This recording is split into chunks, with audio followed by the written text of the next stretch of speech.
समझ में नहीं आता जब पूरे हिंदुस्तान में गठबंधन हो रहा है, इंडिया गठबंधन का नारा दिया जा रहा है, पर बरेली मंडल को मुस्लिम समाज से वंचित क्यों रखा जा रहा है? बरेली मंडल के अंदर समाजवादी पार्टी ने एक भी मुस्लिम कैंडिडेट लोकसभा में नहीं उतारा है। इससे यह सिद्ध होता है कि समाजवादी पार्टी और उसके नेता कितने मुस्लिम हितैषी हैं। इन्हीं सभी चीजों से नाराज होकर, इन्हीं सभी चीजों से खिलाफ होकर मैंने ब्रह्मस्वरूप सागर जी से संपर्क किया और मैंने कहा कि मेरे समाज के साथ बहुत नाइंसाफी हो रही है। बरेली मंडल के अंदर एक भी मुस्लिम को लोकसभा का टिकट इंडिया गठबंधन समाजवादी पार्टी ने नहीं दिया है। अगर मैं अपने समाज को लेकर आपके पास आऊं तो बताओ कि बरेली मंडल के अंदर मेरे समाज को देने के लिए आपके पास क्या है? ब्रह्मस्वरूप सागर जी ने कहा कि हम कुछ और तो दे नहीं सकते, हमारी सरकार नहीं है, लेकिन लोकसभा का चुनाव चल रहा है, हम कहीं और नहीं जाएंगे और लोकसभा के अंदर तुम्हारे समाज का हिस्सा देते हुए तुम्हें लोकसभा का टिकट दिला के लाएंगे।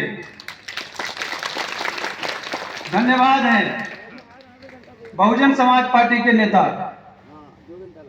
मैं लड़ना नहीं चाहता था, लेकिन जब हिस्सा मैंने मांगा तो हिस्सा भी मुझे ही मिल गया।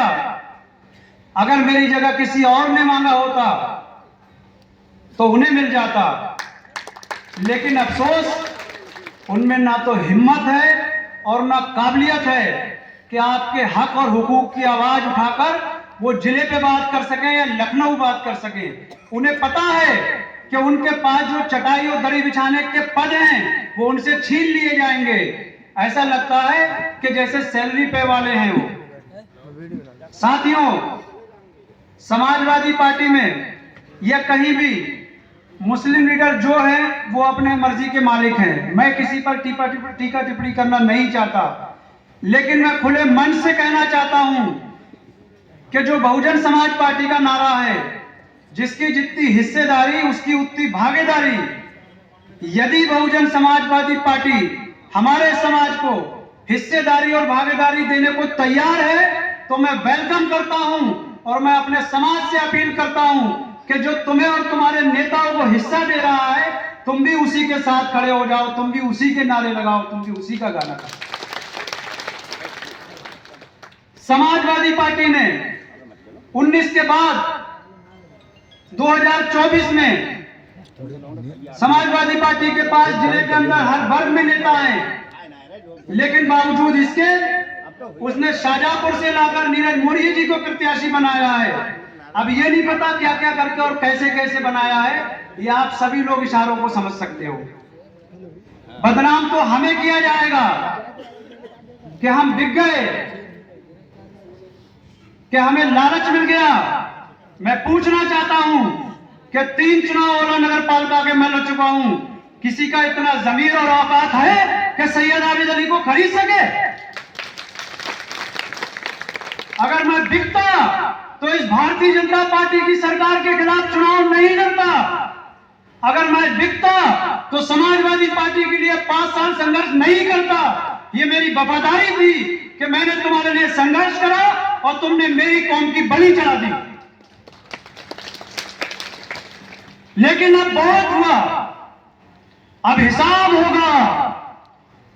अब हिसाब ये होगा जैसे ये बहुजन समाज पार्टी कर रही है, जिसकी जितनी हिस्सेदारी उसकी उतनी भागीदारी।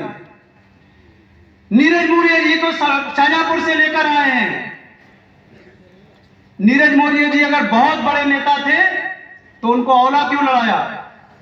उनको लखनऊ लड़ाना चाहिए थी। लखनऊ भी तो समाजवादी पार्टी कभी नहीं जीती है। नीरज मौर्य जी अगर बहुत बड़े उद्योगपति हैं तो उन्हें औला का टिकट क्यों दिया?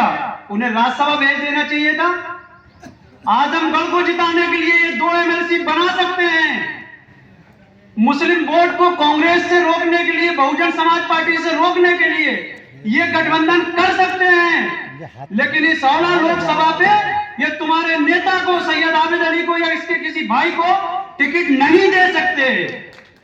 ये है इनकी कथनी और करनी, ये है इनकी कथनी और करनी। लेकिन मैंने पीड़ा उठाई है कि मैं अपने समाज का सौदा नहीं करूंगा, मैं अपने समाज को पिसने नहीं दूंगा। बीजेपी से हमारी कोई दुश्मनी नहीं है। बीजेपी में अल्पसंख्यक प्रकोष्ठ है, उसमें मुस्लिम नेता भी हैं, पदाधिकारी हैं। बीजेपी से अगर हमारी कोई दुश्मनी है तो यह है कि हम समाजवादी पार्टी के साथ खड़े हैं और समाजवादी पार्टी की लड़ाई लड़ते हैं। और जितने भी मुस्लिम समाज के नेता हैं, जैसे ये हमारे शमशाद भाई जिला पंचायत सदस्य बैठे हैं, जितने भी मंच पे बैठे हैं, सामने बैठे हैं, एक पर भी बीजेपी हमला नहीं करती है, क्योंकि उसे पता है कि अगर इन्हें छोड़ेंगे तो इन्हें छेड़ेंगे तो ये छोड़ेंगे नहीं।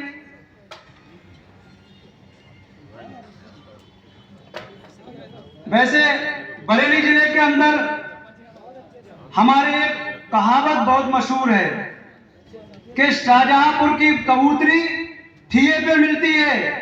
नीरज भाई नहीं पता चुनाव के बाद कहां मिलेंगे। मैं नीरज भाई को नहीं कह रहा हूं, मैं कबूतरी को कह रहा हूं। शाहजहांपुर की कबूतरी ठिये पे मिलती है। रुचि वीरा जी तो नहीं मिली, लेकिन यहां तो मिसाल हम बचपन से सुनते आए हैं। मैं नीरज भाई को नहीं कह रहा हूं, शाहजहांपुर की कबूतरी ठिये पे मिलती है। नीरज भाई से पूछ लेना कि 7 तारीख के चुनाव के बाद वो कहां मिलेंगे।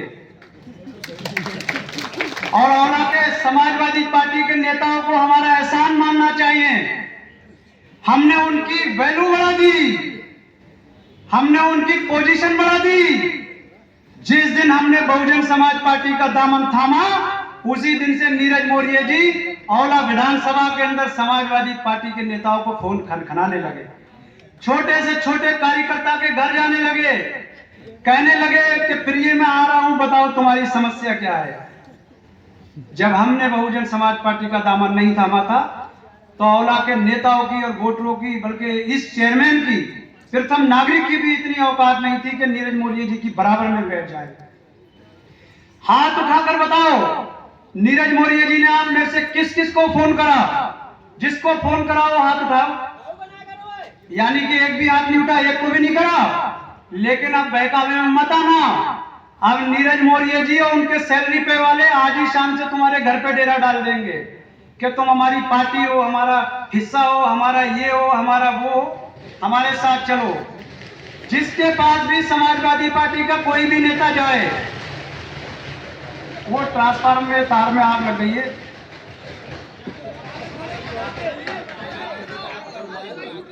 आतशबाजी है, सब लोग शांत रहे। समाजवादी पार्टी के नेता या नीरज मौर्य जी के प्रिय कोई भी तुम्हारे पास जाए तो उससे पूछ लेना कि आज तक तो तुमने हमें फोन नहीं किया, आज तक तो तुम हमारे दरवाजे नहीं आए, तुम हमारे मेहमान हो, चाय पियो और 7 तारीख के बाद जहां मिलोगे वहीं जाइए। राजनीति में ना तुम्हारा ये स्टैंड है, ना तुम्हारा यहाँ कोई हिस्सा है।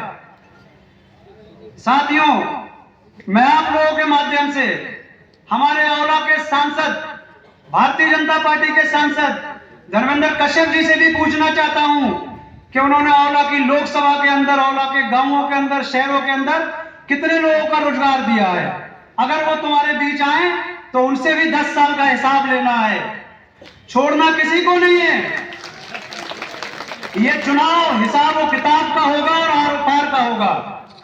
मैं खास तौर से अपने मुस्लिम समाज के साथियों से कहना चाहता हूं कि जिस तरह से मेरा ठाकुर समाज, ब्राह्मण समाज, मौर्य समाज, प्रजापति समाज, ब्राह्मण समाज, जितनी भी ऐसे समाज के लोग यहाँ मेरे समर्थन में आए हैं, जैसे ये मुट्ठी की तरह एक जगह इकट्ठे हैं, जैसे बहुजन समाजवादी पार्टी का ये गुलदस्ता मंच दिख रहा है, जैसे सामने बैठे ऐसे समाज के हमारे लोग दिख रहे हैं, इसी तरह से यहाँ से जाने के बाद तुम भी अपने मुस्लिम भाइयों को समझा लेना कि बहन जी ने हमें खाली टिकट नहीं दिया है, टिकट के साथ 3 लाख ऐसी वोट भी दिया है जिससे तुम शुरुआत करोगे।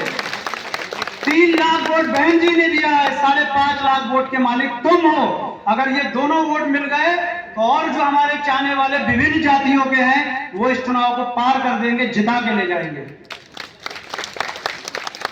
मैं आप लोगों से खास तौर से अपने ठाकुर समाज के लोगों को बता देना चाहता हूं कि नीरज मौर्य जी के बारे में जानकारी ले लेना। जब ये विधायक थे तो शाहजहांपुर में इन्होंने ठाकुर समाज के साथ बहुत नाइंसाफी की है। मेरी बात पे यकीन ना हो तो तुम्हारी रिश्तेदारी होंगी अपने ठाकुर समाज में शाहजहांपुर, फोन करके मालूम कर लेना। अगर इनके बारे में तुमने मालूम कर लिया तो इनको अपने घर भी नहीं बिठाओगे। और मैं अपने यादव समाज के बारे में कहना चाहता हूं, क्योंकि मैं 12 साल से समाजवादी पार्टी में था, यादव समाज के बीच में था। यादव समाज मेरा परिवार है, मेरा एक हिस्सा है। ना मैं कल उससे दूर था, ना आज दूर हूं और ना कभी दूर हो पाऊंगा। जितना सम्मान अपने यादव समाज को मैं पहले देता था, उससे ज्यादा सम्मान बहुजन समाज पार्टी में रहने के बाद पूरे लोकसभा के यादव समाज के देने का काम करूंगा। साथियों, अब मैं बहुत ज्यादा कुछ नहीं कहना चाहता, मसले मसाइल बहुत हैं। आपके रूबरू जब खड़ा होता हूं तो दिल चाहता है कि कहता ही जाऊं और कहता ही जाऊं। लेकिन मैं एक बात के साथ अपनी बात खत्म करता हूं। पीर पर्वत हो गई, अब पिघलना चाहिए। इस हिमालय से नई गंगा निकलना चाहिए। सिर्फ हंगामा करना हमारा मकसद नहीं, इस 16 लोकसभा की सीरत भी बदलना चाहिए और सूरत भी बदलना चाहिए। बहुत बहुत धन्यवाद। जय भीम, जय हिंद, जय भारत।